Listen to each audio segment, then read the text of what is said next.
This three-bean casserole is dumb. Scooby-Doo-Bop-Biddy-Bop-Bop-Bop. I'm so sorry, babe. I hadn't tasted him yet. I'm sorry. I'm sorry. Looking forward to, you know, like... Don't talk about the ingredients. I know. Yeah. After, it's just a surprise for your mouth. Yeah. Welcome back to Thinking Critical. This is Wes. It's time for my next comic book review. Today we're talking about Suicide Squad, Get Joker #1 of a 3-part series on DC Black Label from writer Brian Azzarello, artist Alex Maleev, and color artist Matt Hollingsworth. Certainly an all-star creative team. Brian Azzarello has been kind of one of those, the edgy crowd, right? He's one of the edgy writers that's been around for quite a while. He and who else is left there? Warren Ellis, they let him start working again, and Garth Ennis. Those are the ones that are left. Otherwise, it seems like everyone else has moved on or changed their style up a little bit. I wouldn't even consider Grant Morrison edgy all that much anymore. Maybe a little bit of edge to it, but Grant Morrison's definitely changed as a writer over the years. Brian Azzarello, just based on this and the writing in Batman Damned and some of the other current stuff, I think he's definitely taken some steps back. I think he's trying to make up for a lack of creativity by being more edgy. It certainly comes through here when he's working with Jason Todd, which is really one of the standout features, not only of the Suicide Squad going after Joker himself, but Jason Todd being on the team. That's a selling point for me. And let's just say I don't think he gets Jason Todd. He makes him a little too edgy. Jason Todd has always been edgy, certainly since he perished at the hands of Joker and then was reborn in a Lazarus pit and came back as Red Hood.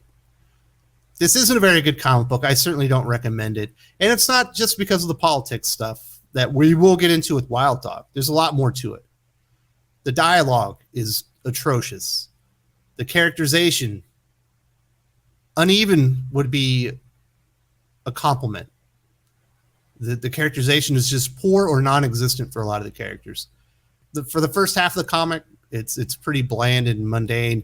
There are some interesting plot elements that happen in the end, and we'll go over that part as well. But it's just not enough. This comic book just isn't very good. Even the art by Alex Maleev, which is pretty okay, feels uninspired.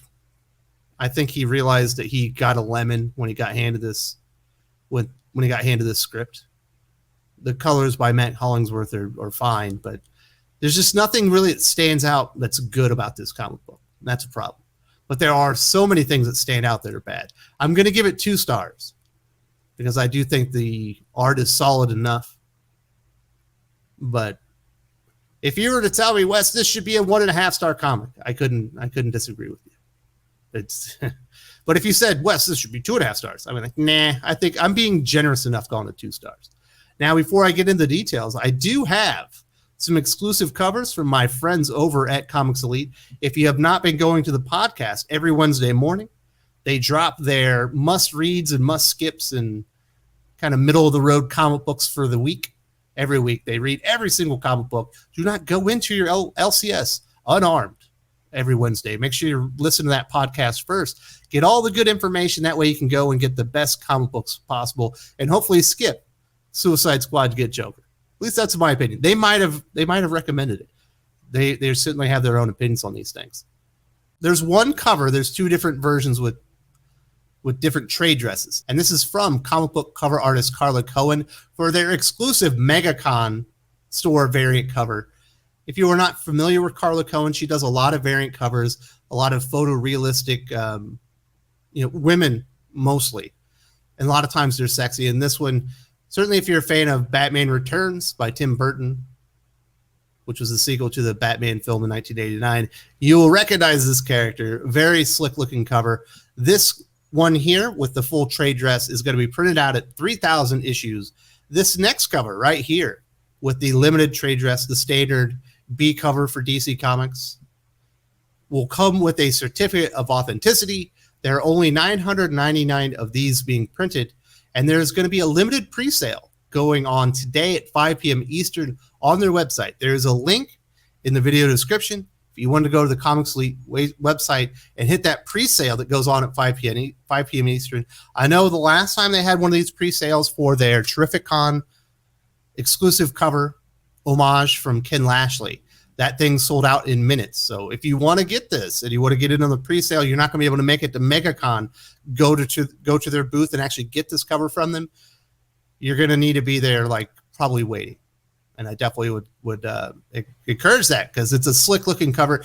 Definitely check out the podcast and check out Sean and Drew's best and worst of the week previews for all the comics that are coming out from DC, Marvel, and Independence. I wish I could say that Get Joker has lived up to what I think Batman 89 will probably do next week, but it was a very mixed bag. I guess we'll get into the politics stuff first. There are a couple of things in here. The first is Wild Dog himself. We know that somebody leaked the pages from this exchange between Wild Dog and Red Hood and some of the other members on the team. I don't know any of their names because they're also nondescript. I'll get into that here in a bit. And yes, he did take a dump on the Speaker of the House's desk. He led the charge on January 6th into the Capitol building. He's certainly made to look a fool. Here's the problem, though. The characterization in this comic book is so bad that he literally, by getting this part in the comic book, getting to say something that's more than just mundane drivel, makes him have the most personality in the comic book besides Jason Todd. And that's definitely a problem. So, yes, this is in here. Wild Dog will definitely be a victim of fratricide, likely from a character named Pebbles, which I'll talk to here in a bit. There's some other, it certainly felt like modern day politics here. Did you know who's paying the Joker off? And the reason that he's got this whole scheme plotted up and he's causing anarchy. It's the Russians. Of course, it's the Russians. The Russians are behind it. The Russians are behind everything.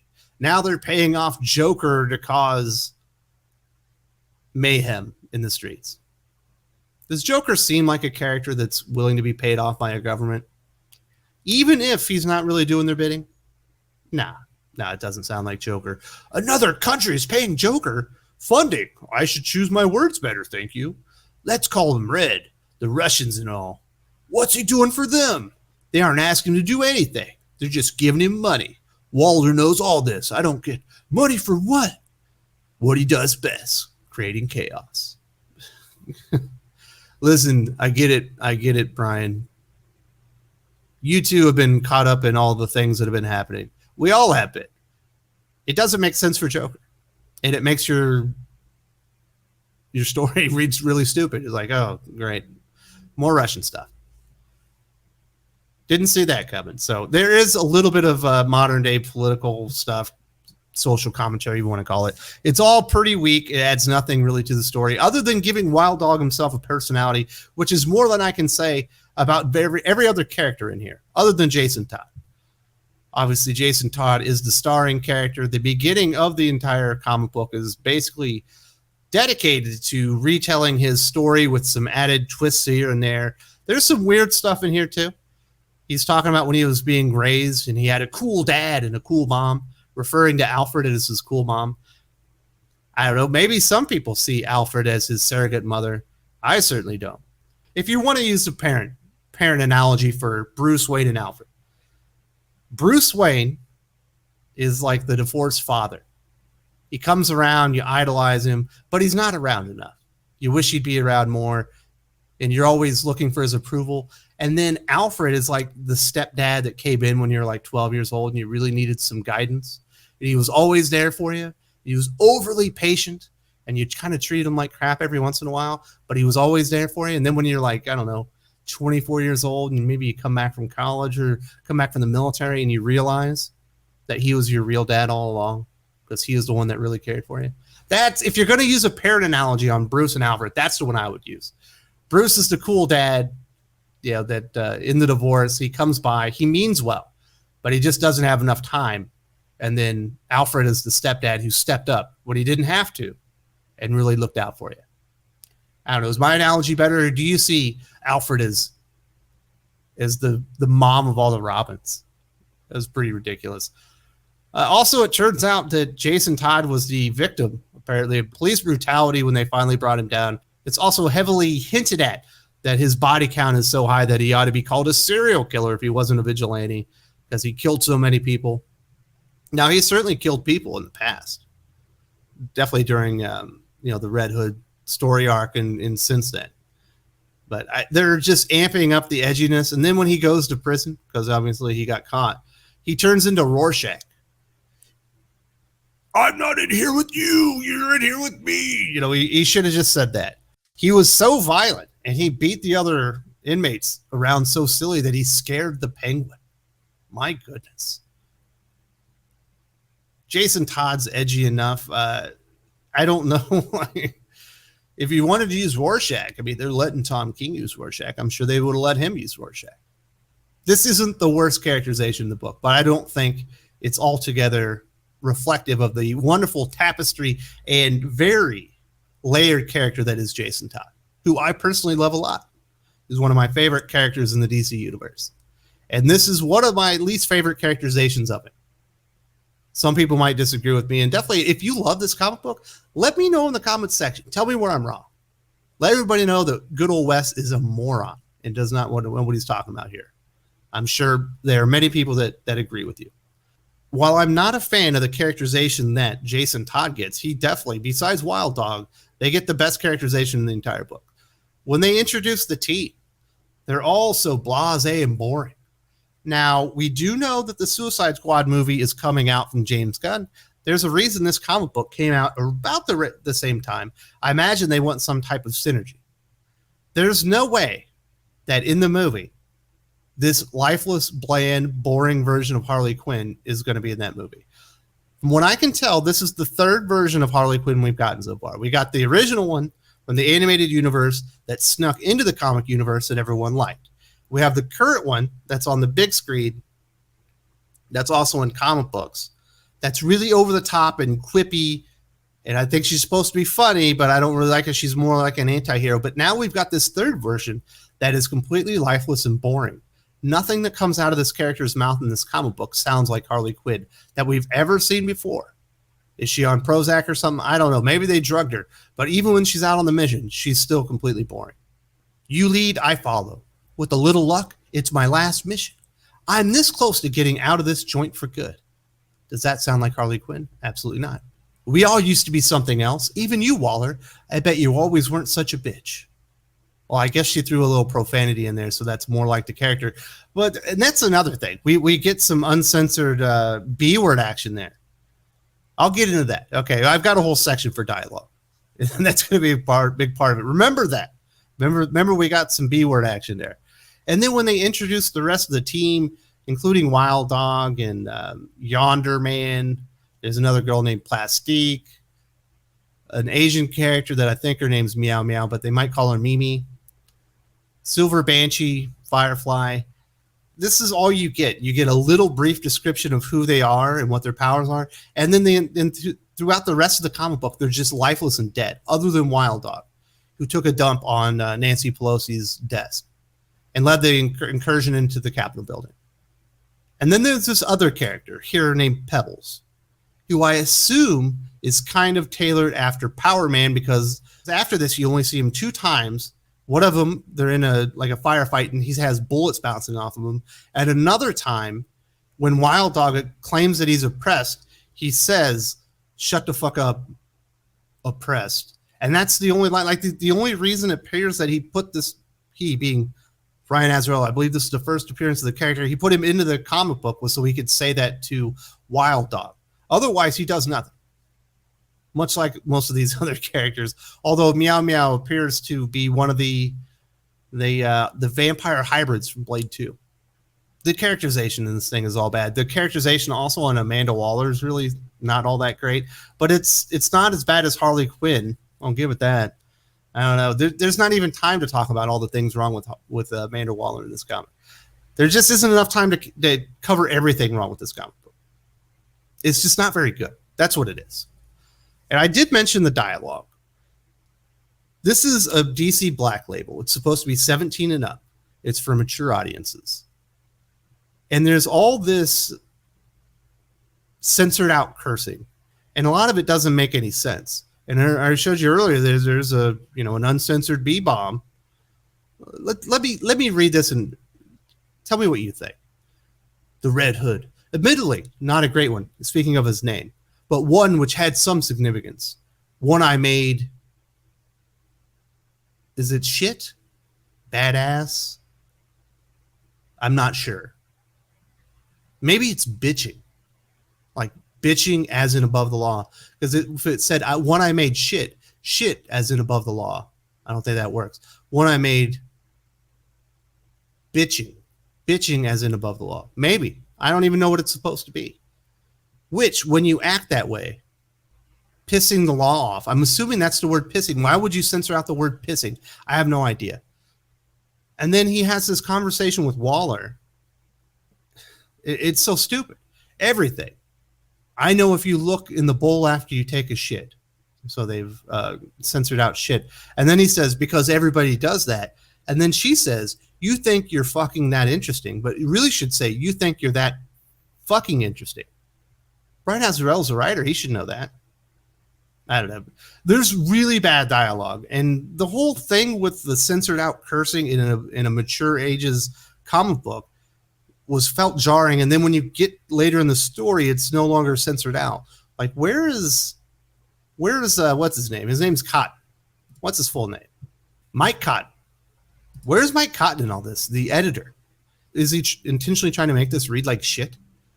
Because it does not read very well. Nothing in this thing reads well. The characterization's garbage. The dialogue is atrocious. The intro to Jason Todd is odd. And then, we get into the plot, and there's some interesting stuff at the end. They meet up with Toyman, who's going to be like the character that infiltrates them into wherever Joker's hideout is in Gotham. And there's like a weird line, more bad dialogue. And this is Toyman. You're Red Hood, yes? Yeah. Lovely, lovely indeed. Would you like to see some weapons? Wild Dog, who we haven't heard from since the helicopter ride. I got one right here for you, perv.